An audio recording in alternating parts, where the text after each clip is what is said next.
so it focuses on the right thing, or somewhat. All right. And just to let you know, this phone is not mine. This was lent to me by a student in the spring of 2020. And then we went into lockdown. And so I emailed the student and said, when do you want to pick up your phone? And I never heard back. And so I guess this phone has been donated. I appreciate that, but at some point, the phone might disappear. And the sacrifice. It was her phone just for taking pictures anyway. It wasn't actually hooked to any service. Not like I'm making phone calls on it yet. Anyway, any questions?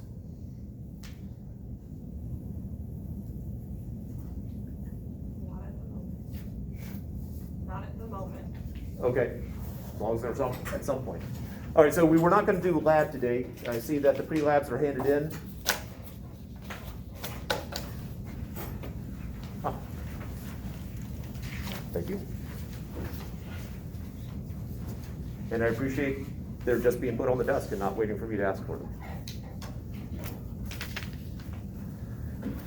Now, some of the stuff I'm going to do right now will be a repeat if you watch the videos, and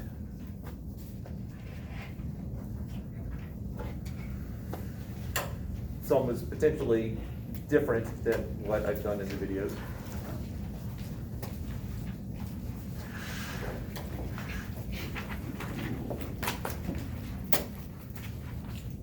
You know what? We are going to, before I jump into that, I'm going to go ahead and pause this. I'm going to run to my office. We're going to meet out in the hallway, and I need 3 volunteers. All right, should be going. All right, so why was Sarah able to touch the middle of the rope to the floor? What do you mean by that? Probably the least resistance to it. Probably what? Like the least resistance. You usually put the most force on the rope there than if he's closer to us. So, expand on that a little bit.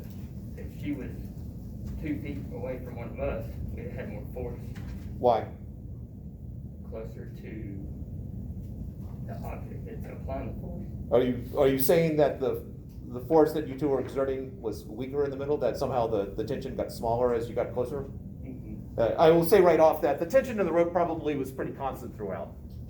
That the tension in the middle, if we had force scales set up in the middle of it, the tension that you were applying was the same tension in the rope where she was, same tension in the rope where Alma was. Either Lusa or Daniel, one of you.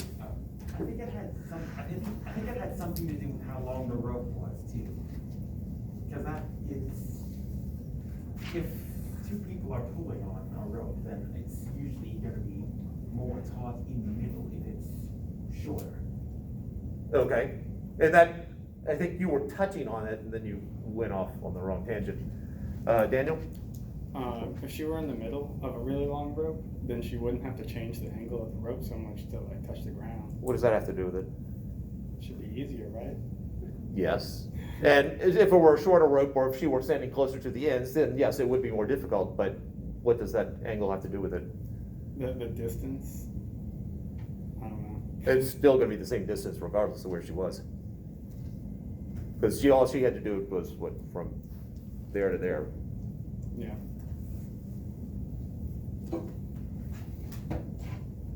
Oh, first off, let's establish, Alma and Thomas, were you trying? You felt something? You felt the other person tugging on it? Now, what did you feel when Sarah started pushing it down? Pulling us back to the center. Okay. I assume same? Yeah. Okay. Let's talk about the angle. Or let's actually talk about the difference that you two were feeling before she touched it and then when she had it on the ground, in terms of how much force on your hands. And I know it's just a conceptual thing because you weren't measuring it, but do you have any sense of the difference in the amount of force? It was obviously different. Okay.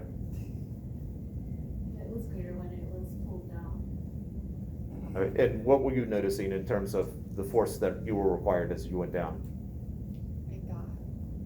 It increased as I went down. It was harder, and then I just kind of find like a weak spot to get all the way down. Okay, but it got harder as you pushed down? Yes. All right. Think about the effort that they were spending on it. Because you were feeling it before she touched the rope. So unless she's got mind powers, and I'm not saying you don't, I mean, she could be a Jedi. But assuming that she's not, you were still feeling some tension in the rope before Sarah touched it. Why? Why were you feeling anything? Gravity. I'm assuming that the rope is not particularly heavy. You were carrying it when you walked in. Did it feel heavy? No. Okay.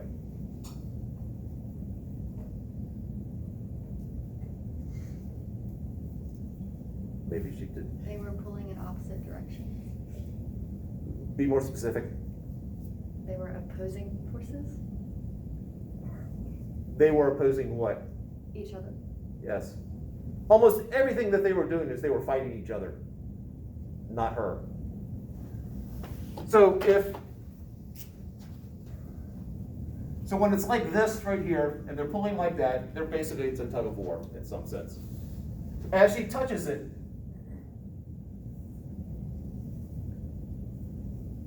their pull, their tension is up at an angle like that. Now, if you think about this force right here, if I'm pulling up like this, part of my force is pulling backwards, and part of my force is pulling upwards. The only part that's fighting Sarah is the upward piece. So if this is a really long rope,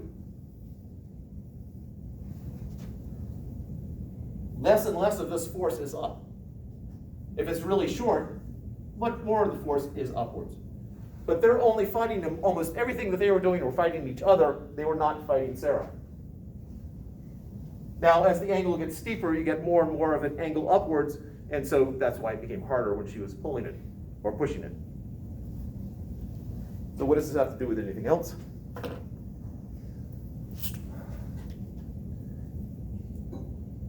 In order to do an analysis of that situation, we have to take two things into account, two main things. How much force?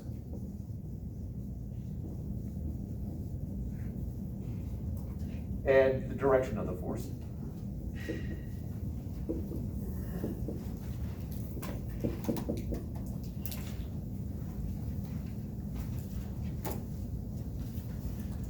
This how much force, we're dealing with an amount or size, generally spelled with a Z, or what is generally called magnitude. And if we're dealing with something where magnitude matters and the direction matters, where both of those things matter, we're dealing with a vector.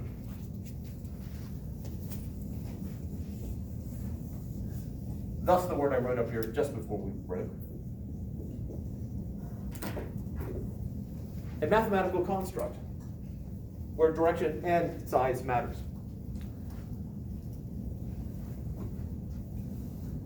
Now, if only the magnitude matters, such as the number of people in this room, there's no direction associated with that. If I wanted to know the number of people in the room, it's a number. It's not a vector, so what is it?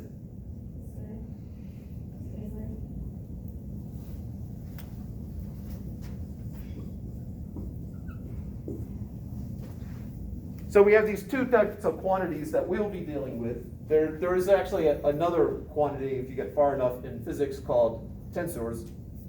I'll just throw that up for the trivia of it.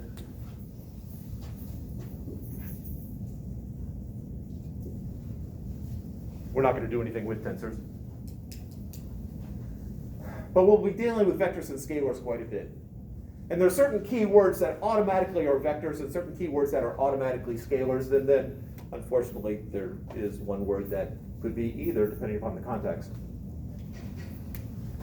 Because they couldn't be bothered to think of a different word.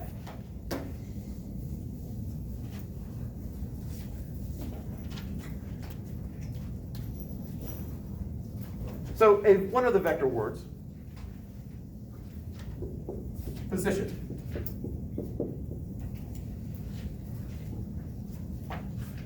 And this is where an object is. We've got there.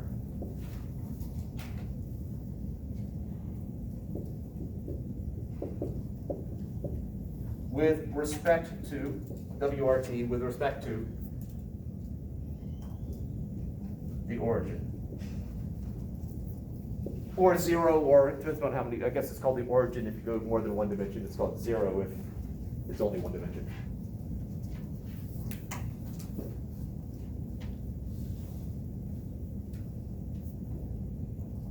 So if I was trying to tell you, let's say, let's choose the origin as where I was born, in Florida.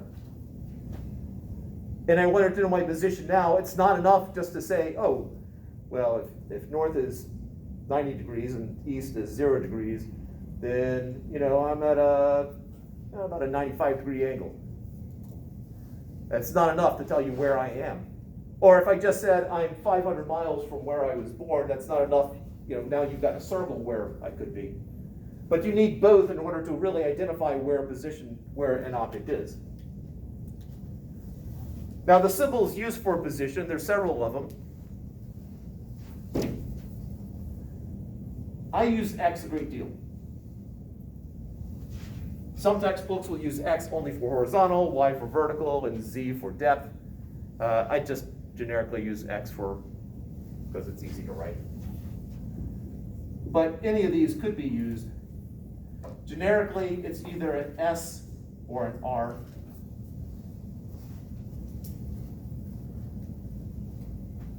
And I forget what your textbook does. Too many textbooks do it slightly differently. And there's not really a scalar equivalent of position.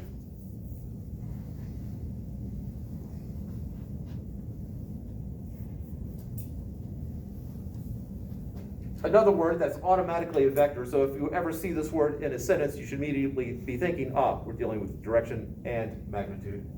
Displacement.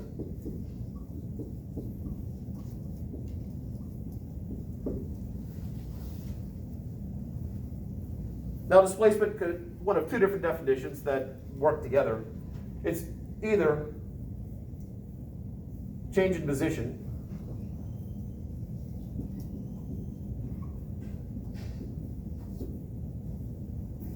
or where an object is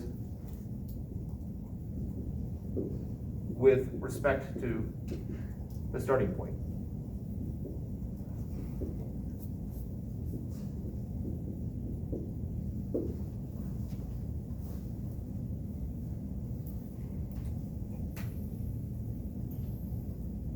We've got slightly more sophisticated math here than I do in my other class, so what's the traditional symbol for change? Delta, or More specifically, not just delta. delta X, Oh, no. or changing. Oh, that would be changing G or changing X. I'm talking about, there's two different deltas. Somebody say Greek? Yeah. Yeah, there's two types of Greek deltas. Is there another type of delta? Okay. Capital delta, not the lowercase delta. And so since it's change in position, it's just delta with whichever one of these symbols you're using.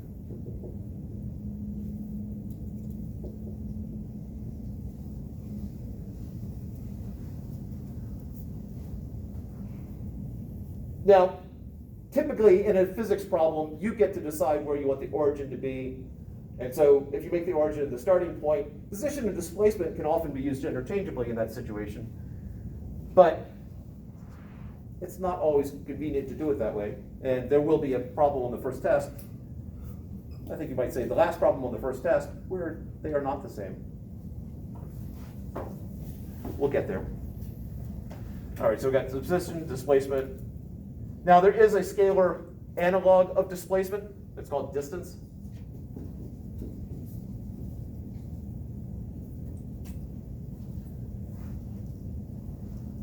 So if the question is asking what is the distance that an object traveled, that's scalar. It doesn't care about direction. So if I start here and I go around and I come back, so let's say I'm starting here and I travel 10 meters to the right, and then I travel 6 meters to the left.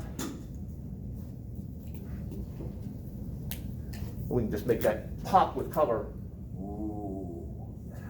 There we go. What was the distance I traveled? 16 meters. I heard 16. Meters. There we go. Don't forget units. So the distance traveled is 16 meters. What is my displacement?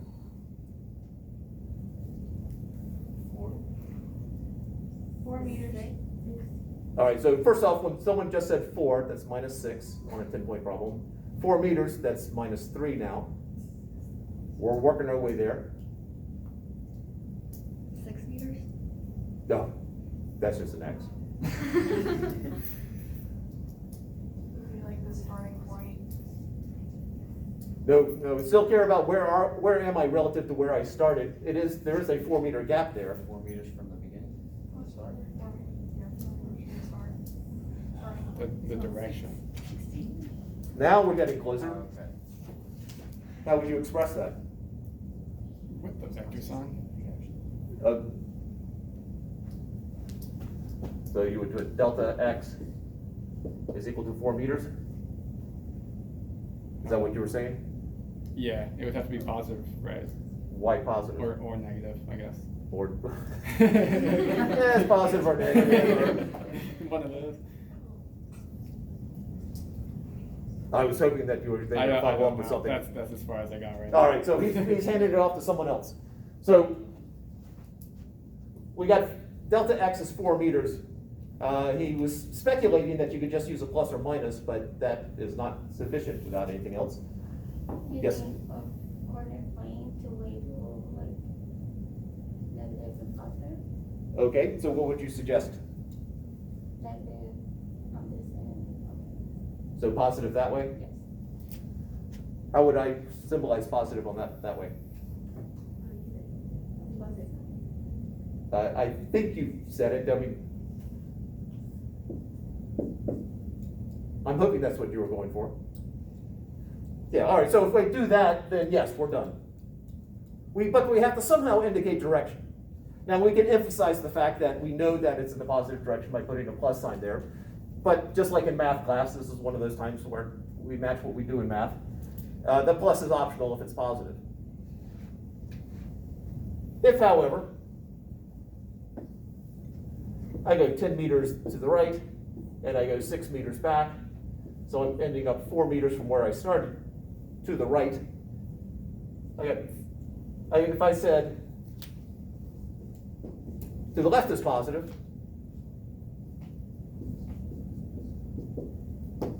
what would my displacement be?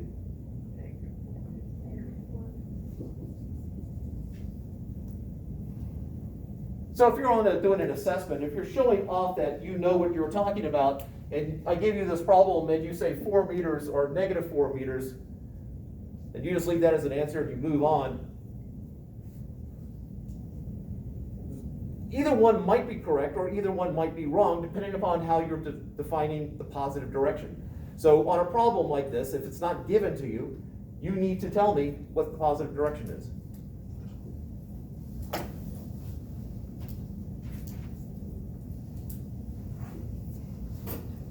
Questions up to here?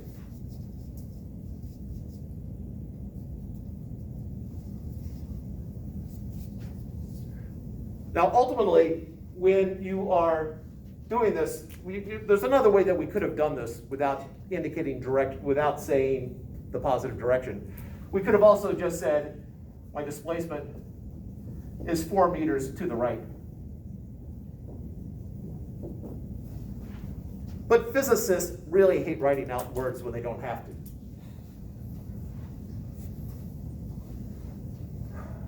So all we're doing here is trying to find a simpler way of writing out, of symbolizing direction without having to write out words.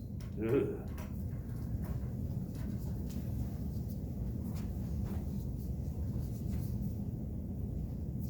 Now, if I was talking about magnitude, suppose I'm talking about my displacement is 4 meters here, and I want to somehow indicate that all I care about is what's the magnitude, because the magnitude of the displacement is going to be the same. The plus or minus is just a directional thing. How do I indicate that we're talking about just the magnitude? Well, you got something very similar in math. Think about a number line. You got a 0 in the middle, and you got negatives on one side, positives on the other. If you want to, the magnitude is just how far you are away from 0. Absolute value.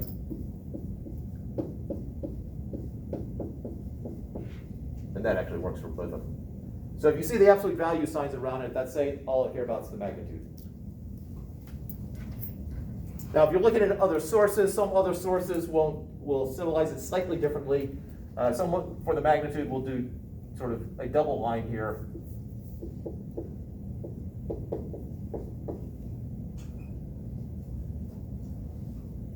So if you see the double lines, that's maybe the same thing.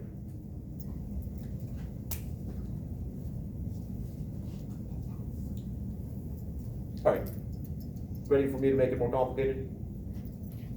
Does that mean distance is always positive? It's never in the negative distance? Correct. Distance is always a positive number. Trying to think if there's an exception to that.